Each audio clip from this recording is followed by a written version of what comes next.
키워드 챌린지야말로 상위 노출률을 올리기 위한 핵심 전략 중 하나이기 때문에 조금 더 자세히 살펴보도록 하겠습니다. 키워드 챌린지란 네이버에서 인증된 블로거들만 참여할 수 있기 때문에 블로그 컨텐츠 작성 경험이 어느 정도 이상인 카테고리별로 고관여 블로거 분들과 협업할 수 있는데요. 이런 분들을 네이버 인플루언서라고 하고요. 평소 컨텐츠 퀄리티가 낮거나 네이버 인플루언서 카테고리가 평소 블로그의 글의 분야와 맞지 않을 경우 네이버에서 인플루언서로 승인 처리를 하지 않고 있기 때문에 조금 더 신뢰도 높은 분들과 협업할 수 있습니다. 앞에서 어떠한 블로거 분들과 협업하면 좋은지 다뤘는데 이러한 부분을 활용한다면 네이버 인플루언서가 아니더라도 저희가 좋은 블로거들을 찾을 수 있는데요. 그럼에도 불구하고 키워드 챌린지를 사용하는 이유가 이렇게 네이버에서 한번 검증해 준 것보다도 상위 노출 경쟁력이 높기 때문입니다. 키워드 챌린지를 진행하시면 일반 블로거 분들이 노출되는 전체 탭이나 블로거 탭 외에 키워드 챌린지 지면에 추가 노출이 되기 때문에 조금 더 상위 노출될 확률이 큽니다. 블로그 탭은 수십만 명의 블로거가 업로드를 하기 때문에 상위 노출 경쟁률이 높지만 키워드 챌린지 탭은 네이버 인플루언서들만 함께 경쟁을 하고 있기 때문에 비교적 경쟁률이 낮아서 상위 노출되기가 훨씬 쉬워집니다. 또한 키워드별로 키워드 챌린지 결과가 1, 2, 3 위에 선정되면 전체 탭에서도 노출될 확률이 매우 큽니다. 최근 알고리즘의 변화로 전체 탭에서는 스마트 블로그 인기 주제 상위 노출 글이 아니면 노출되기 어려운 경향이 있는데요.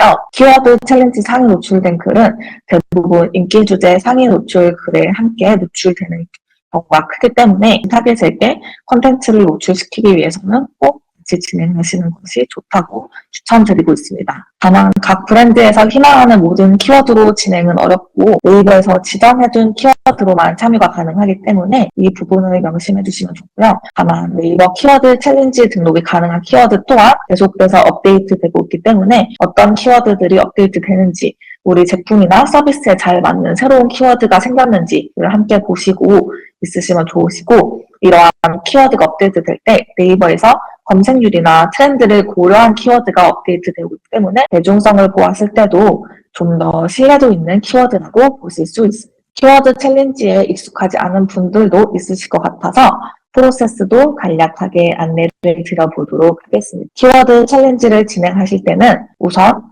어떤 키워드로 참여하실 건지 정하게 되는데요. 채널별로 강점이 있는 키워드가 미세하게 다르고 키워드를 나중에 정하게 되면 블로거들 부킹 일정에 따라서 원하는 키워드로 등록을 하실 수 없을 수도 있기 때문에 가장 먼저 어떤 키워드로 진행을 하고 싶으신지를 정하시는 것이 좋습니다. 그리고 키워드별로 잘 어울리는 상위 노출 경험이 많은 인플루언서를 선정해 주시고요. 그 후 일반 블로그 캠페인과 동일하게 원고를 작성하고 검수를 거쳐 포스팅하시면 됩니다. 마지막으로 인플루언서 포스팅한 콘텐츠를 직접 키워드 챌린지 키워드에 등록하시기만 하면 완료인데요. 이때 한 포스팅으로 여러 키워드를 등록하실 수 있으세요. 보통 광고 포스팅의 경우 통상적으로 1포스팅, 1키워드로 등록을 하고 있습니다. 한 개의 키워드만 요청하더라도 블로그가 스스로 콘텐츠 노출률 확대를 위해서 다른 키워드들도 함께 등록하는 경우도 종종 많이 보실 수 있습니다. 다만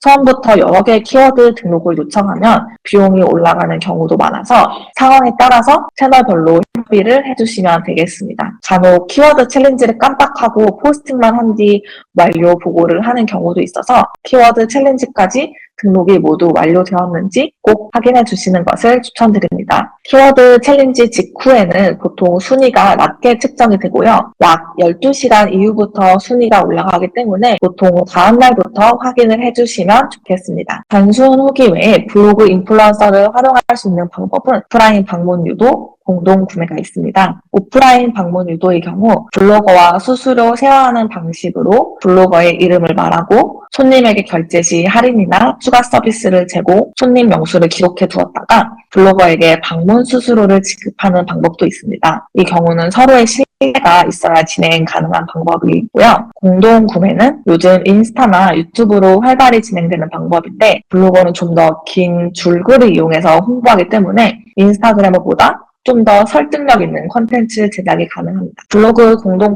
구매의 특징은 일평균 방문자가 높은 블로거는 다양한 제품의 광고 협업을 위해서 오히려 공동 구매를 꺼리는 경향이 높고, 블로그의 일평균 방문자 수가 높지 않아도 평소 소통하고 구독하는 유저가 많은 채널이라면 구매 연계율이 예상보다 상당히 높다는 것입니다. 지금까지 블로거 활용 방법에 대해서 설명을 드렸다면, 이제는 좀 더 실무 측면에서 블로그 활용 방법을 확인해 보도록 하겠습니다. 실무는 보통 미디어 믹스, 리스트업, 가이드 제작, 컨텐츠 제작, 업로드, 보고 순으로 이루어집니다. 그중 첫 번째 미디어 믹스는 예산, 목표, 카테고리에 따라서 계획을 세우는 단계입니다. 예산에 따라 명수와 종류를 설정하고 목표에 따라 블로그 종류나 가이드를 어떻게 작성할지 계획해 주시면 됩니다. 목표에 따라 예산이 변경될 수도 있으니 어떤 것이 선행되어야 하는지는 크게 중요한 요소가 아닙니다. 제품이나 서비스에 따라 한 가지 카테고리만 활용할 수도 있고, 여행, 뷰티, IT 등 여러 가지 카테고리를 활용하실 수도 있습니다. 예산에 따라서 니즈를 매우 간략하게 가져와 봤는데요. 이 경우 예산은 적지만 라이브 쇼핑 방송 시청자들이 검색 후 볼 수 있게 하기 위한 니즈가 큰 캠페인을 가정해 보았습니다. 일반 블로거, 파워 블로거 키워드 챌린지 단가를 대충 크기별로 예상했는데요. 예산이 적기 때문에 이 점에 집중해서 굳이 단가가 낮은 일반 블로거를 활용하시기보다는 라이브 쇼핑 방송 시청자들이 검색 후 볼 수 있다는 목적에 맞춰서 파워 블로거나 키워드 챌린지 이렇게 소량으로 책정하고 각 키워드에 따라서 상위 노출을 유도 혹은 뷰티 전문 블로거로 전 색상 발색 경험이 있는 채널 위주로 진행하는 것을 추천하시는 것이 좋습니다. 이런 식으로 계획을 모두 세웠다면 다음 리스트업 단계입니다. 블로그 리스트업 할 때 대표적인 항목들을 가져와 보았습니다. 기본 구성 항목은 닉네임, 일평균 방문자, 링크입니다. 이렇게 세 가지만 보고도 블로그를 선택하실 수 있으시고요. 일평균 방문자는 최근 네이버 스마트 블로그 체제에 따라서 가장 주요한 요소는 아니지만 너무 바빠서 자세히 보는 게 어렵다 하실 때 일평균 방문자만 보고 고르는 것이 가장 효율적이기도 하기 때문에 항상 꼭 같이 봐주시는 것을 추천드립니다. 아직까지 일평균 방문자 수가 높을수록 콘텐츠 노출도가 높아지는 경향이 남아있기 때문입니다. 그리고 캠페인 특성에 따라서 다른 항목들도 체크해 볼 수가 있습니다. 예를 들어 화장품이라면 블로거의 피부 톤, 립 전 색상 발색 경험 여부, 섀도우 팔레트 발색 예시 등을 함께 확인하시면 좀 더 제품을 잘 소구하는 채널을 찾으실 수 있습니다. 그 외에 키워드 챌린지를 진행하시게 되면 인플루언서 홈이나 팬 수를 함께 체크하실 수 있고 상위 노출 기존 이력을 확인해 보실 수도 있습니다. 키워드 챌린지를 진행하실 때에는 팬 수보다 키워드별로 기존 상위 노출 이력을 더 주요하게 보시면 좋은 결과로 이어질 확률이 높습니다. 블로거를 선정하셨다면 이제 가이드를 만드는 단계입니다. 가이드를 블로거 선정 전에 만들면 더 잘 맞는 블로거를 고르실 수도 있어서 이 두 단계의 순서는 크게 상관이 없습니다. 가이드 형식은 포맷은 대체로 워드 파일이나 PPT 파일로 작성하시는 것이 일반적인데요. 제한은 딱히 없어서 자유롭게 작성해 주셔도 좋습니다. 그 외에 가이드에 들어가야 할 내용은 일정, 주의사항, 브랜드, 제품 정보, 공식 사이트 주소 등입니다. 정확한 정보가 제공되어야 추후 검수 과정에서 드는 공수를 줄일 수 있어서 꼼꼼히 신경 써주시면 좋습니다. 텍스트 가이드는 소구 포인트, 태그, 키워드, 공정위 문구 등을 삽입해 주시고 이미지 가이드는 소구 포인트에 맞는 필수 앵글이나 서브 앵글을 넣어주시되 예시 이미지를 반드시 함께 삽입해 주시는 것이 좋습니다. 제가 준비한 내용은 여기까지이고요. 이제 Q&A에 대해서 받아보도록 하겠습니다.